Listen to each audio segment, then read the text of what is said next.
নমস্কাৰ বন্ধুসকল অসম জব এটা ভিডিঅ'লৈ আপোনালোকক আকৌ এবাৰ স্বাগতম জনাইছো। তো বন্ধুসকল ৰেলৱে ৰিক্ৰুটমেণ্ট বৰ্ডৰ ফালৰ পৰা আকৌ বহুতো পোষ্ট মুকলি হৈছে। তো পোষ্ট কিমানটা আছে, কেনেকৈ এপ্লাই কৰিব, কি কি কোৱালিফিকেশ্যন বিচাৰিছে আৰু ইয়াতে এজ লিমিট কিমান, তো সকলোখিনি ডিটেইলছ এই ভিডিঅ'টোৰ জৰিয়তে গম পাই যাব। তো ভিডিঅ'টো সম্পূৰ্ণ ভালদৰে চাব। তো বন্ধুসকল মেইন কথাটো হৈছে যে RRB অৰ্থাৎ ৰেলৱে ৰিক্ৰুটমেণ্ট বৰ্ড ৰেলৰ চাকৰি হয়। বন্ধুসকল এতিয়া কথা হ'ল যে ইয়াতে এপ্লিকেশ্যন ফিজ 250 টকা SC ST এক্স সাৰ্ভিসমেন ফিজিক্যাল হ্যান্ডিক্যাপৰ বাবে আৰু জেনাৰেল ক্যান্ডিডেটৰ বাবে 500 টকা, OBCৰ বাবে 400 টকা এপ্লিকেশ্যন ফিজ বিচাৰিছে। তো ফ্ৰেন্ডছ সকল ইয়াতে এডুকেশ্যন কোৱালিফিকেশ্যন কি বিচাৰিছে, গ্ৰেজুৱেশ্যন বিচাৰিছে আৰু যিসকলে হাই সেকেন্ডাৰী পাছ কৰিছে হিয়তেও এপ্লাই কৰিব পাৰিব। এই পোষ্টটো হৈছে গ্ৰেজুৱেশ্যন আৰু আন্ডাৰ গ্ৰেজুৱেট, যিসকলে অলৰেডি হাই সেকেন্ডাৰী পাছ কৰিছে হিয়তে এপ্লাই কৰিব পাৰিব আৰু যিসকলে গ্ৰেজুৱেশ্যন পাছ কৰিছে হিয়তেও আবেদন কৰিব পাৰিব। তো পোষ্ট কেইটা কি আছে, আপোনালোকে কেনেদৰে আবেদন কৰিব, সকলোখিনি ডিটেইলছ ভিডিঅ'টোৰ জৰিয়তে কৈ দিম। তো ভিডিঅ'টো সম্পূৰ্ণ ভালদৰে চাই ল'ব। আপোনালোকে মোবাইলৰ ডিসপ্লে চাব পাৰিছে, এইটো হৈছে গ্ৰেজুৱেশ্যন লেভেল পোষ্ট। ইয়াতে চাওক কি পোষ্ট দিয়া আছে। ইয়াতে দিয়া আছে station master, goods and manager, তাৰপিছত traffic assistant, chief commercial cum ticket supervisor, junior account assistant, তাৰপিছত cum typist, senior clerk cum typist.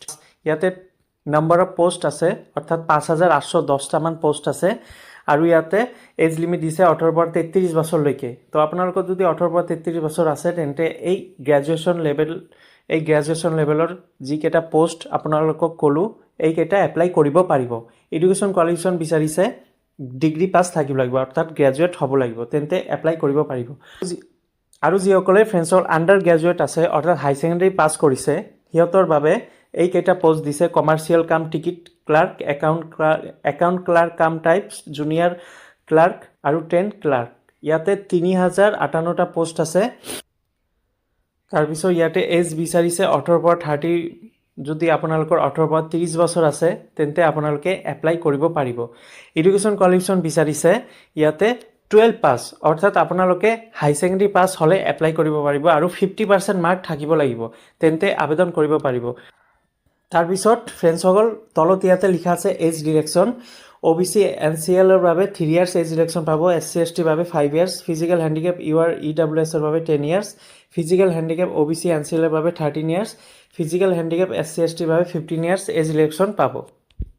তো ফ্ৰেন্সসকল এপ্লিকেশ্যন ফিজ ইয়াতে দিছে, SC ST ফিজিকেল হেণ্ডিকেপ কেণ্ডিডেটৰ বাবে 250 টকা এপ্লাই কৰাৰ সময়ত পে' কৰিব লাগিব, এক্স ছাৰ্ভিচমেনৰ বাবে 250 টকা পে' কৰিব লাগিব, ফিমেলৰ বাবে 250 টকা, ট্ৰান্সজেণ্ডাৰৰ বাবে 250 টকা পে' কৰিব লাগিব, মাইনৰিটিজ বাবে 250 টকা, ইকনমিকেলি বেকৱাৰ্ড ক্লাছৰ বাবে 250 টকা আৰু আদাৰ যিসকলে জেনেৰেল কেণ্ডিডেট হয় সিহঁতৰ বাবে 500 টকা পে' কৰিব লাগিব। পে'মেণ্ট মোড আপোনালোকে অনলাইনৰ জৰিয়তে কৰিব পাৰিব, debit card, credit card, UPI। তাৰপিছত OBC কেটেগৰী কেণ্ডিডেটৰ বাবে 400 টকা পে' কৰিব পাৰিব। তো ফ্ৰেন্সসকল এইটো হৈছে এপ্লিকেশ্যন ফিজ। ফ্ৰেন্সসকল আপোনালোকে এডভাৰ্টাইজমেণ্টটো চাইছে। তো যিসকলে 18 পৰা 30 বছৰ আছে সিহঁতে 12 পাছ অৰ্থাৎ আণ্ডাৰ গ্ৰেজুৱেশ্যন লেভেল পোষ্টকেইটা এপ্লাই কৰিব পাৰিব আৰু যিসকলে গ্ৰেজুৱেশ্যন ডিগ্ৰী পাছ কৰিছে সিহঁতে 18 পৰা 33 বছৰলৈকে বয়স বিচাৰিছে সিহঁতে গ্ৰেজুৱেশ্যন লেভেল যিকেইটা পোষ্ট আছে সেইকেইটা এপ্লাই কৰিব পাৰিব। কি পোষ্ট আছিল, তাৰপিছত নাম্বাৰ অফ পোষ্ট কিমান আছিল, সকলোখিনি আপোনালোকক দেখাই দিছোঁ। তো এতিয়া কথা হ'ল যে এপ্লাই ষ্টাৰ্ট আজিৰ পৰা হৈছে, যিসকলে 12 পাছ কৰিছে সিহঁতৰ আজিৰ পৰা হৈছে আৰু গ্ৰেজুৱেশ্যন লেভেলৰ দুদিনমান আগতে হৈছে। তো ফ্ৰেন্সসকল আপোনালোকে এই লিংকত ক্লিক কৰি আপোনালোকে আবেদন কৰিব পাৰিব। লিংকটো ইয়াতে দিয়া আছে। এইটো হৈছে আমাৰ গুৱাহাটীৰ যিটো লিংক, এই আমাৰ অসমৰ ষ্টেটৰ গুৱাহাটীৰ এই লিংকত আপোনালোকে আবেদন কৰিব পাৰিব। তো ফ্ৰেন্সসকল যিসকলে হাই ছেকেণ্ডাৰী পাছ কৰিছে সিহঁতে এপ্লাই কৰিব পাৰিব আৰু যিসকলে গ্ৰেজুৱেশ্যন পাছ কৰিছে সিহঁতেও এপ্লাই কৰিব পাৰিব। অকল ফ্ৰেন্সসকল আশা কৰোঁ ভিডিঅ'টো ভাল লাগিছে, যদি ভাল লাগে লাইক কৰি দিব আৰু নিজৰ বন্ধু বান্ধৱীসকলক শ্বেয়াৰ কৰি দিব। ধন্যবাদ।